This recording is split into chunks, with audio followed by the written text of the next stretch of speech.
Everyone, I hope आप लोग मस्त होंगे। आपकी पढ़ाई भी अमेजिंग चल रही होगी। तो बात करेंगे आरपीएफ एसआई कांस्टेबल के लिए मैथ में नंबर कैसे इंक्रीज करना है। ठीक है, तो कुछ गर्ल्स ऐसी हैं जिनका मैथ वीक होता है, कुछ एवरेज होती हैं। तो बात करेंगे कैसे इम्प्रूव करें अपने मैथ के मार्क्स को। ठीक है, तो सबसे पहले बात कर लेते हैं कौन से ऐसे टॉपिक हैं जहाँ से अगर हम अच्छे से प्रैक्टिस कर लेते हैं, जिनकी अच्छे से प्रिपरेशन कर लेते हैं, तो हमारे मार्क्स भी इंक्रीज हो सकते हैं। तो सबसे पहले मैं बता दूं कि मैं भी जब स्टार्टिंग में आरपीएफ कांस्टेबल का जब मार्क दे रही थी, तो मेरे मार्क्स बहुत ही कम आ रहे थे, मैथ की वजह से कम हो जाते थे, क्योंकि मैथ मेरा भी अच्छा नहीं था, वीक ही था समझेंगे। तो अब थोड़ा सा इंक्रीज हुआ है मार्क्स में और मैथ अच्छे से कर पाती हूँ। पहले मैं 17 से 18 क्वेश्चन ही कर पा रही थी 35 में से। आरपीएफ कांस्टेबल में 35 क्वेश्चंस आते हैं मैथ के, तो उसमें से मैं 17 से 18 क्वेश्चन ही सही कर पा रही थी। बट अब ऐसा हुआ है कि 27 से 28 क्वेश्चंस मेरे सही हो जाते हैं, तो मेरे लिए एक अच्छी बात है। और तो मैं बताना चाहूँगी कि कौन से ऐसे टॉपिक हैं, चैप्टर हैं, जिनको आप करके अपना नंबर भी इंक्रीज़ कर सकते हैं हमारी तरह। तो चलते हैं, चलिए बताते हैं कौन सा ऐसा टॉपिक है। सबसे पहले आप लोग परसेंटेज और प्रॉफिट लॉस डिस्काउंट, एवरेज और रेशियो, मिक्सचर एलिगेशन और डीआई के क्वेश्चंस और सीआईएसआई, इन सारे टॉपिक को अच्छे से कवर कर लेते हैं। Train and boat and stream, इन सारे टॉपिक अगर आप लोग कर सकते हैं तो कर लेंगे, तो आपका भी नंबर इंक्रीज होगा। और इसमें एक चैप्टर और छूट गया है जो डिस्टेंस का है, टाइम एंड डिस्टेंस। अगर आप इसे भी करते हैं इन सारे टॉपिक को, तो आपका नंबर इंक्रीज होगा। बात करेंगे अर्थमेटिक का, ये सारे टॉपिक हैं, चैप्टर हैं जिनसे इंक्रीज होता है, क्योंकि ज़्यादातर किसी भी एग्ज़ाम में इन्हीं सारे अर्थमेटिक से ही ज़्यादा क्वेश्चंस आते हैं।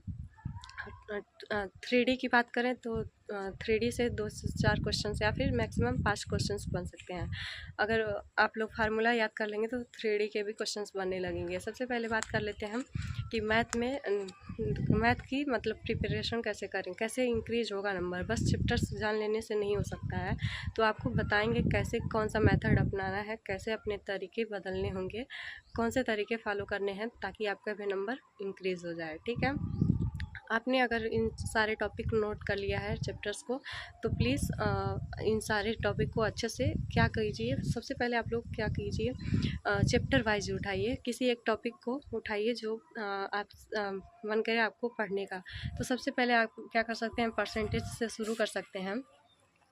नया चैप्टर वाइज अपने टॉपिक्स को, चैप्टर को कवर करने हैं। तो सबसे पहले आप किसी भी चैप्टर को उठा सकते हैं जो आपको पढ़ने का सबसे पहले मन करे। ठीक है, तो अगर आप डिस्काउंट या परसेंटेज के टॉपिक उठा रहे हैं, तो सबसे पहले उसके क्वेश्चंस को आप यूट्यूब से किसी भी टीचर से पढ़ सकते हैं। अगर आपने चैप्टर यूट्यूब से कंप्लीट कर लिया है, तो उसके बाद से आप खुद से किसी बुक से उसका प्रैक्टिस कीजिए। अगर जब तक आप खुद से प्रैक्टिस नहीं करेंगे, तब तक आपके नंबर इंक्रीज नहीं होंगे। कैसे, आपको पता नहीं चलेगा कि कौन से टॉपिक आपसे कौन सा स्टेप नहीं आ रहा है या फिर कुछ भी।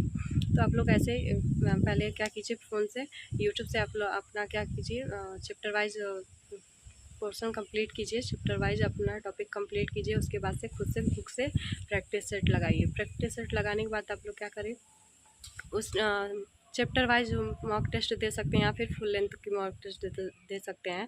अगर जो भी मॉक टेस्ट दे रहे हैं, अगर जिस भी टॉपिक से आपका क्वेश्चंस नहीं बन रहा है, अगर जो मान लीजिए परसेंटेज पढ़ चुके हैं फिर भी उसके क्वेश्चंस नहीं बन रहे हैं, तो आप फिर से उस परसेंटेज के चैप्टर को पढ़िए।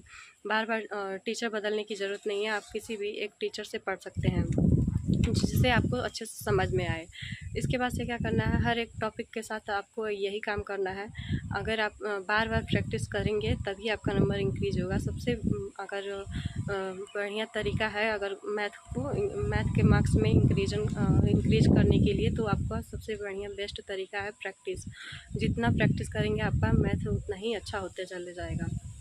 प्रैक्टिस कीजिए, चैप्टर वाइज अपना कंप्लीट कर लीजिए सिलेबस को। सिलेबस कंप्लीट करने के बाद आपको डेली प्रैक्टिस सेट लगाना है। प्रैक्टिस सेट के बाद आप लोग क्या कर सकते हैं, डेली तो नहीं,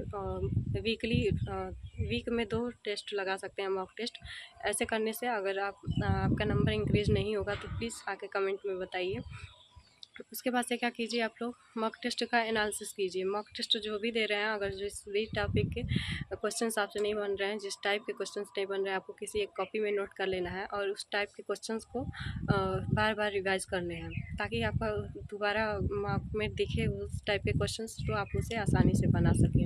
अगर आप लोग इस तरीके से क्वेश्चंस को सॉल्व करते हैं, प्रैक्टिस करते हैं अपने चैप्टर्स को, तो आपका भी नंबर एक दिन ज़रूर इंक्रीज होगा।